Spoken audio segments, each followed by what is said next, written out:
Students எல்லாருக்கும் வணக்கம். This is geography Srinivasan. இன்றைக்கி நம்ம இந்தியாவுடைய வடிகாலமைப்பு அப்படின்ற வீடியோவில் இன்றைக்கி நம்ம செகண்ட் பார்ட் ஆஃப் வீடியோ தான் நம்ம இன்றைக்கி பார்க்க போகிறோம்.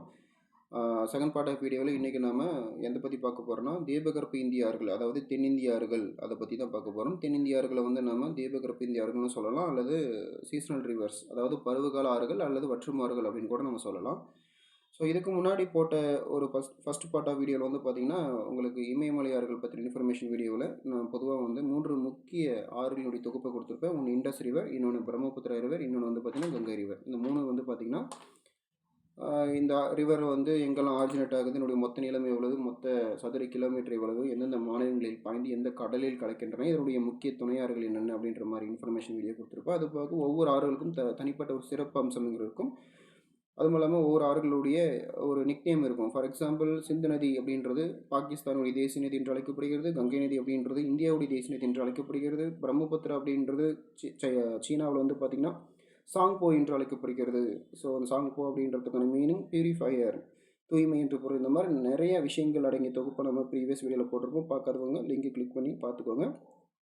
சரி வாங்க, இன்றைக்கி வீடியோவில் நம்ம தீபகற்ப இந்தியர்கள் பற்றின ஃபுல் இன்ஃபர்மேஷன் வீடியோவை நம்ம இன்றைக்கி பார்த்தலாம். சரி, இந்த மேப்பை பாருங்கள். தீபகற்ப இந்தியர்கள் அப்படின்னு சொல்லி பார்க்கும்பொழுது நம்ம இந்த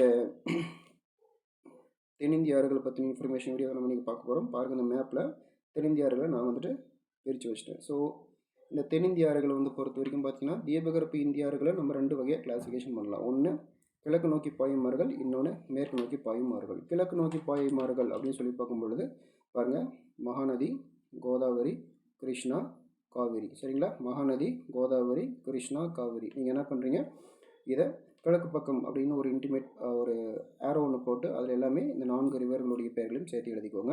மேற்கு நோக்கி பாயும் ஆறுகளில் நீங்கள் எழுத வேண்டியது நர்மதா, தப்தி அண்டு மாஹி, MAHI, மாஹி. அப்புறம் சபர்மதி கூட சேர்த்து எழுதிக்கலாம். சபர்மதி அப்படின்றது மேப்பில் கொடுத்துக்க மாட்டாங்க, புக்ஸில் இருக்காது. பட் இருந்தாலும் எக்ஸ்ட்ரா ஒன்று எடுத்துக்கோங்க. சபர்மதி, SHABARMATHI,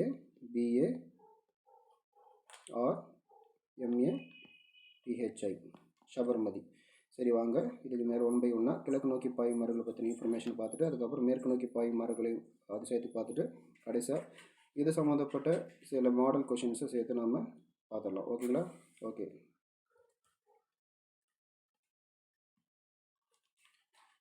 இப்போ நம்ம பார்த்துட்டு இருக்கிறது 10th சமச்சீர் புக் சோஷியல் சயின்ஸில் நம்ம ஜாகிரஃபியில் தான் செகண்ட் பார்ட் ஆஃப் வீடியோவை நம்ம இன்றைக்கி தீபகற்ப இந்தியார்களை பற்றி இன்ஃபர்மேஷன் இந்த வீடியோவில் நம்ம பார்த்துட்ருக்கோம்.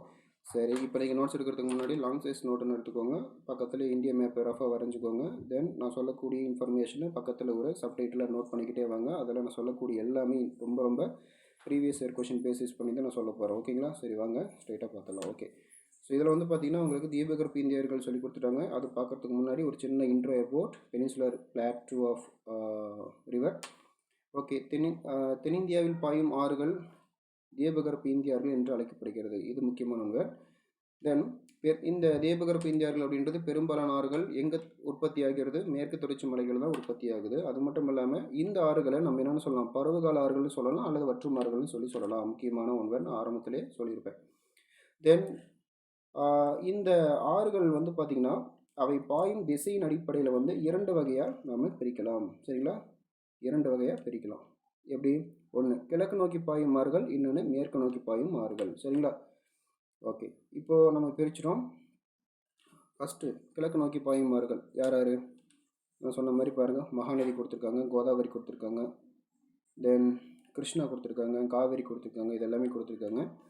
இதில் வந்து முதல்ல நம்ம பார்க்க வேண்டியது மகாநதி. இப்போ அந்த மகாநதின்னு சொல்லிட்டோமா, மகாநதி பொறுத்த வரைக்கும் அதனுடைய ஸ்பெஷல் கேரக்டர் என்ன, அது எங்கே உற்பத்தி ஆகுது, அதனோட மொத்த நீளம் எவ்வளவு, அதனுடைய துணையாறுகள் என்னென்ன, தென் எந்தெந்த மாநிலங்கள் எந்தெந்த டிஸ்ட்ரிக்ட் வழியாக பாய்ந்து எந்த கடலில் போய் கலக்கிறது, அது போக இதனுடைய ஸ்பெஷல் கேரக்டர், தென் இதனுடைய நிக்நேம் ஏதாவது இருக்கா, இந்த மாதிரி சில விஷயங்கள் அடங்கிய தொகுப்பு தான் இந்த நதிகளுடைய இன்ஃபர்மேஷன். ஸோ இந்த மாதிரி ஆங்கிளில் தான் உங்களுக்கு வந்து மேக்ஸிமம் கொஷின் கேட்பாங்க. முக்கியமாக ஒரு நதியினுடைய துணையாறுகள் என்னென்ன அப்படின்ற மாதிரி கண்டிப்பாக உங்களுக்கு கொஷின் அடிக்கடி கேட்பாங்க. அப்படி தான் கேட்டுட்ருக்காங்க. முக்கியமாக வந்து பார்த்திங்கன்னா மகாநதி கொடுத்துட்டு இதனுடைய வேறு பெயர் ஏதாவது இருக்கா அப்படின்ற மாதிரி கேட்கலாம். இது ஏதாவது டெல்டாக்கள் உருவாக்குதா, இல்லை சம்திங் ஏதாவது ஒரு நன்னீர் ஏரியை உருவாக்கிக்கிறதா, அல்லது ஒரு சில நதிகள் வந்து கிழக்கு நோக்கி பாயும் ஆறுகளில் மிக நீளமானது, மேற்கு நோக்கி பாயும் ஆறுகளில் மிக நீளமானது அப்படின்ற மாதிரி பெயர்கள் கொடுக்கப்பட்டிருக்கும். ஸோ அந்த மாதிரி வகையில் பார்க்கும்பொழுது இந்த நதிகளுடைய தொகுப்பு ரொம்ப முக்கியமானதாக கருதப்படுகிறது.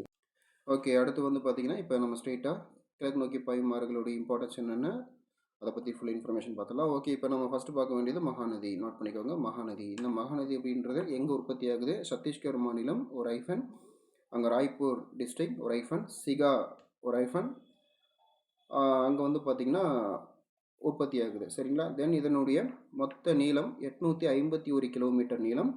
அதனுடைய முக்கியமான துணை ஆறுகள் அப்படி சொல்லி பார்க்கும்போது நான் க்ரீன் கலரில் பாருங்கள் ஹைலைட் பண்ணி வச்சுருக்கேன்.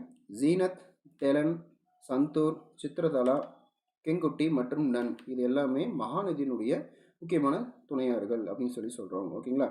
அதுவும் இல்லாமல் இந்த மகாநதி அப்படின்றது பார்த்தீங்கன்னா பல கிளைகளாக பிரிந்து சென்று இந்தியாவினுடைய மிகப்பெரிய டெல்டாக்களை வந்து உருவாக்குகின்றன. இது ரொம்ப முக்கியமான இம்பார்ட்டண்டான பாயிண்ட்.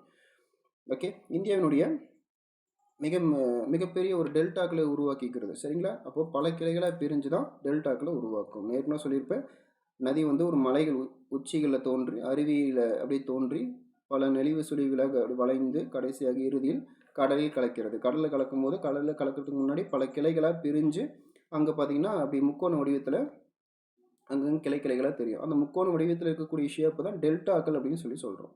அந்த டெல்டாக்களை உருவாக்குகிறது. இந்தியாவுடைய மிகப்பெரிய டெல்டாக்களை உருவாக்கக்கூடிய நதி எதுன்னு கேட்டாங்கன்னா கண்டிப்பாக சொல்லலாம் மகாநதி. ஓகேங்களா? சரி, ஓகே. இப்போ நம்ம என்னெல்லாம் பார்த்துருக்கோம்? இந்த நதி எங்கே உருவாகிறது, மொத்த நீளம் எவ்வளவு, அதனுடைய துணையாறுகள் என்னென்ன, இந்த நதிகள் பிரிந்து சென்று எதை உருவாக்குகின்றன? இந்தியாவினுடைய மிகப்பெரிய டெல்டாக்களை உருவாக்குகின்றன. அவ்வளோதான். சரிங்களா? கடைசியாக கிழக்கே இருக்கக்கூடிய வங்காள விரிகுடாவில் இது கலந்து விடுகிறது. சரிங்களா? பொதுவாக கிழக்கு நோக்கி பாயும் ஆறுகள் எல்லாமே வங்காள விரிகுடாவில் தான் மேக்சிமம் கலக்கும். Okay, next one. ரெண்டாவதாக கோதாவரி.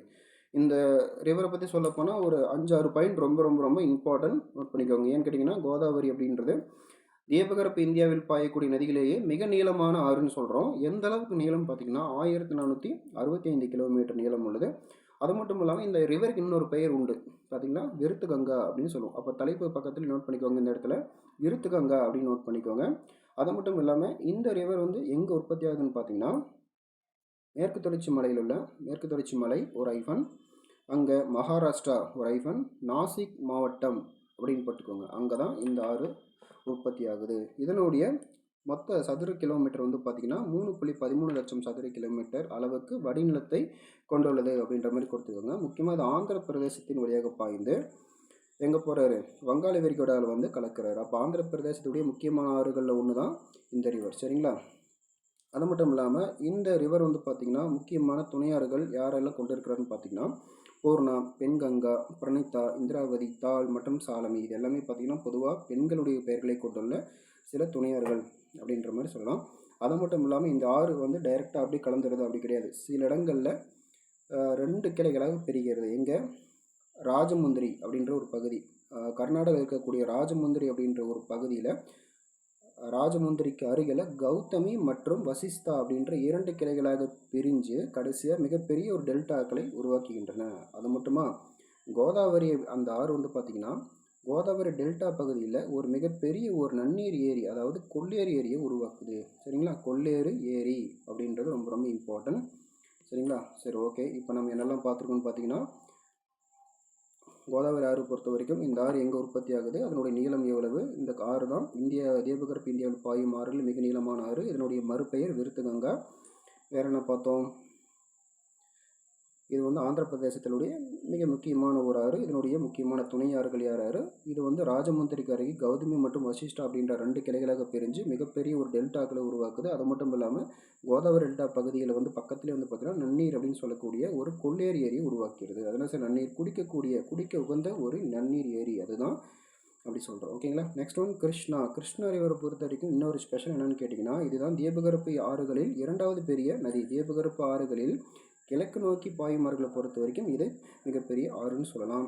தென் இது எங்கே உற்பத்தி ஆகுதுன்னு வந்து பார்த்திங்கன்னா மேற்கு தொடர்ச்சி மலை ஒரு ஐஃபன், மகாராஷ்டிரா மாநிலம் ஒரு ஐஃபன், மகாபலேஸ்வரர் அப்படின்ற ஒரு பகுதியில் தான் உருவாகுது. இது ஒரு ஊற்றாக உருவாகி சுமார் 1400 கிலோமீட்டர் நீளம் வரை இது பாய்கிறது. மொத்த சதுர கிலோமீட்டர் வந்து பார்த்திங்கன்னா 2.58 லட்சம் சதுர கிலோமீட்டர் அளவுக்கு வடிநிலத்தை கொண்டுள்ளது அப்படின்னு சொல்லலாம். இதனுடைய முக்கியமான துணையாறுகள் வந்து பார்த்திங்கன்னா கொய்னா, பீமா, முசி, துங்கபத்ரா, பெடவாறு. இதெல்லாமே கிருஷ்ணா நதியினுடைய முக்கியமான துணையாறுகள் அப்படின்னு சொல்லலாம். ஓகே, இந்த நதி வந்து பார்த்திங்கன்னா இதுவும் ஆந்திர பிரதேசத்தின் வழியாக சென்று தான் கடைசியாக அம்சரதேவி அப்படின்ற பகுதியின் வழியாக வங்காள விரிகுடாவில் கலக்கிறது. பாருங்கள், இந்த நதி ஆந்திர பிரதேசத்தின் வழியாக பாய்வதால் இதனால் சொல்கிறோம் ஆந்திர பிரதேசத்துடைய இன்னொரு மிக முக்கியமான நதி. அப்போ ஆந்திராவில் 2 மிக முக்கியமான நதிகள் பாய்கிறது. ஒன்று மகாநதி, இன்னொன்று கிருஷ்ணா. ஓகேங்களா, நம்ம முன்னாடியே மேப்பில் பார்த்துருப்போம். சரிங்களா, பாருங்கள் நான் காட்டுறேன். இதில் கொடுத்துருக்காங்களா மகாநதி, பாருங்கள் கிருஷ்ணா. சரிங்களா, இங்கே ஒரு ரிவர் போகுது, இங்கே ஒரு ரிவர் போகுது. அப்போது இந்த பகுதியில் வந்து பார்த்திங்கன்னா ஆந்திரா இருக்கா. ஸோ 2 ரிவருமே ரொம்ப ரொம்ப ரொம்ப இம்பார்ட்டன்ட். ஓகேங்களா, நெக்ஸ்ட் ஒன். ஓகே, தென் வந்து பார்த்திங்கன்னா காவேரின்னு சொல்லி பார்க்கும்பொழுது தமிழ்நாட்டுடைய மிக முக்கியமான ஆதாரமே இந்த காவேரி தான். சரிங்களா, காவேரிக்கு இன்னொரு பேர் இருக்குது, இந்தியாவினுடைய கங்கை, தென்னிந்தியாவின் கங்கை என்றும் அழைக்கப்படுகிறது. தென் இது உற்பத்தியாகக்கூடிய பகுதி வந்து பார்த்திங்கன்னா மேற்கு தொடர்ச்சி மலையில், கர்நாடகா மாநிலத்தில் குடகு மலையில் தலைக்காவிரி பகுதியில் இது வந்து உற்பத்தி ஆகுது. மொத்த நீளம் 800 கிலோமீட்டர் நீளத்துக்கு பாய்கிறது. அதனுடைய முக்கியமான துணையாறுகள் ஹராங்கி, ஹேமாவதி, கபினி, பவானி, அர்க்காவதி, நொய்யல், அமராவதி, இதெல்லாமே காவிரியினுடைய முக்கியமான துணையாறுகள். ஓகேங்களா, நெக்ஸ்ட் வந்து பார்த்திங்கன்னா காவிரியின் துணையாறுகள் முடிஞ்சிருச்சு. தென் கர்நாடகாவினுடைய மாநிலத்தில் இந்த 6 காவிரி 2ஆக பிரிந்து சிவசமுத்திரம் மற்றும் ஸ்ரீரங்கப்பட்டினம் அப்படின்ற புனித ஆற்று தீவுகளை இது வந்து உருவாக்குது. சரிங்களா, ரொம்ப ரொம்ப இம்பார்ட்டன்ட். கர்நாடகாவில் 2 கிளைகளாக பிரிக்கிறது. பிரிஞ்சது மட்டும் இல்லாமல் கர்நாடகாவை முடிஞ்சு தமிழ்நாட்டுக்குள்ளே எங்கே மாஸ் என்ட்ரி கொடுக்குறாரு அப்படின்னு பார்த்தீங்கன்னா எங்கே தருமபுரி மாவட்டத்தில் இருக்கக்கூடிய ஒகேனக்கல் அப்படின்ற நீர்வீழ்ச்சி வழியாகத்தான் தமிழ்நாட்டுக்குள்ளே மாஸ் என்ட்ரி கொடுக்குறாரு. அப்போ உங்களுக்கு கொஸ்டின் கேட்கலாம், காவிரி ஆறு கர்நாடகா மாநிலத்தை தாண்டி தமிழ்நாட்டிற்குள் நுழையும் இடம் எங்கேன்னு கேட்டிங்கன்னா தருமபுரி மாவட்டத்தில் இருக்கக்கூடிய ஒகேனக்கல் நீர்வீழ்ச்சி. இதுதான் ரொம்ப ரொம்ப முக்கியம். பார்த்துருப்பீங்களா, நிறைய நியூஸ்லாம் கேள்விப்பட்டிருப்பீங்க ஒகேனக்கல் நீர்வீழ்ச்சி. சரிங்களா, ஒகேனக்கல் அப்படின்றது ஒரு கன்னட மொழி. இதனுடைய பொருள் வந்து பார்த்திங்கன்னா ஒகேனக்கல் அப்படின்றது புகையும் நெருப்புக்கல் அப்படின்ற மாதிரி ஒரு மீனிங் இருக்குது. சரிங்களா, அதெல்லாம் பின்னாடி பார்ப்போம். அது மட்டும் இல்லாமல் இப்போ எப்படி கர்நாடகா மாநிலத்தில் 2 கிளைகளாக இந்த காவிரி ரிவர் பிரிஞ்சு போச்சு, அதே மாதிரி வந்து பார்த்திங்கன்னா திருச்சிராப்பள்ளிக்கு முன்னாடியே ஸ்ரீரங்கம் அருகே கொள்ளிடம் மற்றும் காவிரி அப்படின்ற 2 மிக முக்கியமான பிரிவுகளாக பிரிந்து சென்று இறுதியில் பூம்புகார், அதாவது கடலூர் பக்கத்தில் இருக்கக்கூடிய பூம்புகாரில் இது போய் கலந்துருது. இங்கே வங்காள விரிகுடாவில் போய் கலந்துருது. அப்போது காவிரி ஆறு கடலுடன் கலக்கக்கூடிய ஒரு முக்கியமான பகுதி எதன் வழியாக கலக்கிறதுன்னு கேட்டாங்கன்னா கண்டிப்பாக சொல்லலாம் பூம்புகார். இதெல்லாம் தமிழ் புக்கில் அதிகமாக படிச்சிருப்பீங்க. சரிங்களா, அப்போது காவிரி ரிவரை பொறுத்த வரைக்கும் ரொம்ப ரொம்ப இம்பார்ட்டண்ட்டான பாயிண்ட் எதுன்னு கேட்டிங்கன்னா காவிரி ரிவர் அப்படின்றது தென்னிந்தியாவின் கங்கை என்று அழைக்கப்படுகிறது. அது மொத்தம் 800 கிலோமீட்டர் நீளம் கொண்டுள்ளது. இது எங்கே உற்பத்தி ஆகுதுன்னு பார்த்தீங்கன்னா மேற்கு தொடர்ச்சி மலையில் கர்நாடகா மாநிலத்தில் தலைக்காவிரியில் இது உற்பத்தி ஆகிறது. அதனுடைய முக்கியமான துணையாறுகள்னு சொல்லி பார்க்கும்போது ஹரங்கி, ஹேமாவதி, கபினி, பவானி, அர்க்காவதி, நொய்யல் மற்றும் அமராவதி. அதை விட மோஸ்ட் இம்பார்ட்டன்ட், காவிரி ஆறு கர்நாடகாவில் வந்து 2 கிளைகளாக பிரிந்து செல்கிறது. எங்கள் சிவசமுத்திரம் பகுதியில் வந்து பார்த்திங்கன்னா சிவசமுத்திரம் மற்றும் ஸ்ரீரங்கப்பட்டினம் கர்நாடகாவில் 2ஆக பிரிந்து சிவசமுத்திரம் மற்றும் ஸ்ரீரங்கப்பட்டினம் அப்படின்ற புனித ஆற்று தீவுகளை உருவாக்குகிறது. அப்புறமா தீவுகளை உருவாக்குனதுக்கப்புறமா மறுபடியும் ஒன்று சேர்ந்து தமிழ்நாட்டுக்குள்ளே நுழையக்கூடிய பகுதி ஒகேனக்கல், தருமபுரி இருக்கக்கூடிய ஒகேனக்கல், அங்கே கரடுமுரடான நீர்வீழ்ச்சியில் என்ட்ரி கொடுத்துட்டு அதுக்கப்புறமா மறுபடியும் திருச்சி அருகே ஸ்ரீரங்கம் பக்கத்தில் ஸ்ரீரங்கம் டெம்பிள் இருக்குல்லையா, அங்கே பார்த்திங்கன்னா காவிரி மற்றும் கொள்ளிடம் அப்படின்ற 2 கிளைகளாக பிரிந்து செல்கிறது.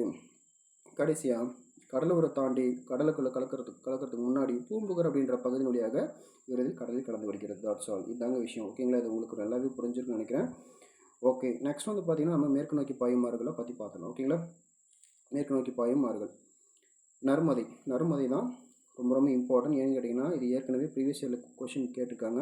எப்படி எந்த மாதிரி கேட்டிருக்காங்கன்னா மேற்கு நோக்கி பாயும் தீபகற்ப இந்திய ஆறுகளில் மிக நீளமான ஒன்று. அது மட்டும் இல்லாமல் 27 கிலோமீட்டர் நீளத்திற்கு மிகப்பெரிய ஒரு கழிமுகத்தை ஏற்படுத்தக்கூடிய ஒரு ஆறு எது அப்படின்ற மாதிரி கேட்டிருக்காங்க. இந்த 2 கொஷினுமே ரொம்ப ரொம்ப முக்கியம்.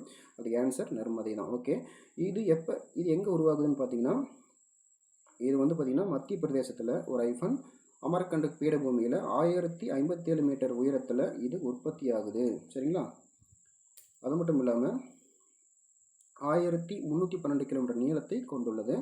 மொத்த சதுர கிலோமீட்டர் பரப்பளவு 98,796 சதுர கிலோமீட்டர் பரப்பளவுக்கு வடிநிலத்தை இது கொண்டுள்ளது. அது மட்டும் இல்லாமல் தீபகற்ப இந்தியாவில் மேற்கு நோக்கி பாயும் ஆறு. சரிங்களா, அது மட்டும் இல்லாமல் 27 கிலோமீட்டர் நீளத்திற்கு ஒரு நீண்ட கழிமுகத்தை உருவாக்கி காம்பே வளைகுடா வழியாக அரபிக்கடலில் கலக்கிறது. இது ரொம்ப ரொம்ப முக்கியம். ஏற்கனவே கேட்கப்பட்ட ஒரிஜினல் கொஷின். தென் இது மேற்கு நோக்கி பாயும் ஆறுகளிலே மிக நீளமானது. முன்ன சொன்ன மாதிரி ரொம்ப ரொம்ப இம்பார்ட்டன்ட். தென் இதனுடைய முக்கியமான துணையார்கள் பர்னா, ஹலோன், ஹெரன், பஞ்சார், தூதி, சக்கார், டவா மற்றும் கோலார். இதெல்லாம் ரொம்ப முக்கியம். Okay, next one. அடுத்தது தபதி ஆறு. தபதி இது வந்து பார்த்திங்கன்னா இந்த நதி 724 கிலோமீட்டர் நீளத்தை கொண்டுள்ளது. அது மட்டும் இல்லாமல் இந்த நதி எங்கே உருவாகுதுன்னு பார்த்திங்கன்னா மத்திய பிரதேசம் ஒரு பெட்ரோல் மாவட்டத்தில், அங்கே கடல் மட்டத்திலிருந்து உங்களுக்கு 752 மீட்டர் உயரத்தில் முல்தாய் பகுதியில் உருவாகுது. அப்புறம் இந்த காம்பே வளைகுடா வழியாக அரபிக்கடலில் கலக்கிறது. அது மட்டும் இல்லாமல் இந்த மேற்கு நோக்கி பாயும் ஆறுகளை பொறுத்த வரைக்கும் நர்மதை, தபதி மற்றும் மாஹி இந்த 3 ஆறுகளுமே கிழக்கில் தோன்றி மேற்கு நோக்கி பாய்கின்றன. ரொம்ப ரொம்ப இம்பார்ட்டன்ட். பாருங்கள், ரொம்ப ஸ்பெஷல் கேரக்டர் என்னன்னு கேட்டிங்கன்னா கிழக்கில் தோன்றி மேற்கு நோக்கி பாய்கிறது. அதேமாதிரி கிழக்கு நோக்கி பாயும் ஆறுகள் பொதுவாக மேற்கில் உற்பத்தியாகி கிழக்கில் சென்று சங்கமமாகிறது. Thoughts all. ஓகேங்களா? இதுதான் என்னுடைய விஷயமே. அதுக்கான காரணம் என்னன்னு கேட்டிங்கன்னா இந்தியாவோட நிலத்தோற்றம் அந்த மாதிரி. இதனுடைய முக்கியமான துணையாறுகள் வாகி, கோமை, அருணாவதி, அனேர், நீசு, புரே, பஞ்ச்ரா மற்றும் போரி. இது எல்லாமே தபதி ஆற்றினுடைய மிக முக்கியமான துணையாறுகள். நோட் பண்ணிக்கோங்க. ஓகேங்களா? கண்டிப்பாக உங்களுக்கு மேட்ச் தி ஃபாலோவிங் போர்த்து அப்படின்ற மாதிரி லிஸ்ட்டில் கேட்பாங்க. ஏற்கனவே நம்ம ப்ரீவியஸ் வீடியோவில் தென்னிந்தியார்களுடைய சிறப்பியல்புகள் என்னென்ன, வட இந்தியார்களுடைய சிறப்பியல்புகள் என்னென்ன அப்படின்ற மாதிரி நம்ம ஏற்கனவே பார்த்துருப்போம். பார்க்காதவங்க ப்ரீவியஸ் வீடியோவை கிளிக் பண்ணி பார்த்துக்கோங்க.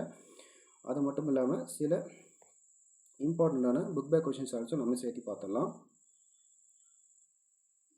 ஓகே, இப்போ நம்ம புக் பேக் கொஷினோட இப்போ அப்படியே ஆரம்பிச்சிடலாம். ஓகே, இப்போது இந்தியாவின் வடக்கு தெற்கு பரவல் அப்படின்ற மாதிரி கொடுத்துருக்காங்க. வடக்கு தெற்கு பரவல் அப்படின்றது எவ்வளோன்னு பார்த்தீங்கன்னா 3214 kilometre. This is right answer. Then ரெண்டாவது கொஷின், இந்தியாவின் தென்கோடி முனை என்று அழைக்கப்படுவது எது? பாருங்கள், இந்திரா முனை. இதுக்கான ஆன்சர் இந்திரா முனை. மூணாவது கொஷின், இமயமலையின் கிழக்கு மேற்கு பரவல். Answer 2500 kilometre. பீகாரின் துயரம் என்று அழைக்கப்படுவது கோசி நதி. கோசி நதி. நோட் பண்ணிகிட்டே வாங்க. தக்கான பீடபூமியின் பரப்பளவு 7 லட்சம் சதுர கிலோமீட்டர். தென் 3 பக்கம் நீரால் சூழப்பட்ட பகுதி டேஷ் என்று அழைக்கப்படுகிறது. அப்படின்னா அது தீபகற்பம். 3 பக்கம் நீரால் சூழப்பட்டுள்ள பகுதி தீபகற்பம் என்று அழைக்கப்படுகிறது. தென் பாக் நீர்ச்சந்தி மற்றும் மன்னார் வளைகுடா டேஷை இந்தியாவிடமிருந்து பிரிக்கிறது. Sri Lanka. Answer Sri Lanka. Okay, next one. தென்னிந்தியாவின் மிக உயரமான சிகரம் என்று அழைக்கப்படுவது கேரளா மாநிலத்தில் இருக்கக்கூடிய ஆனைமுடி. பழைய வண்டல் மண் படிவுகளால் உருவான சமவெளி என்பது பாங்கர் சமவெளி. பழவேற்காடு ஏரி என்பது எங்கே அமைந்துள்ளது? எந்த மாநிலங்களுக்கிடையே அமைந்துள்ளது அப்படின்னு பார்த்தீங்கன்னா தமிழ்நாடு மற்றும் ஆந்திர பிரதேச மாநிலங்களுக்கிடையே அமைந்துள்ளது. ஓகேங்களா? So next one. ஸோ இதுக்கான ப்ரீவியஸ் இயர் ஒரிஜினல் கொஷின்ஸ் வந்து உங்களுக்கு நான் நெக்ஸ்ட் வீடியோவில் போடுறேன். ஸோ தொடர்ந்து நம்முடைய சேனலை வாட்ச் பண்ணுங்கள், சப்ஸ்கிரைப் பண்ணுங்கள், கமெண்ட் பண்ணுங்கள். எதாவது டவுட்னா கண்டிப்பாக கமெண்ட் பண்ணுங்கள். அதுக்கான சொல்யூஷன் வீடியோவை நான் அடுத்தடுத்து போட போகிறேன். So thank you. By from geography Srinivasan.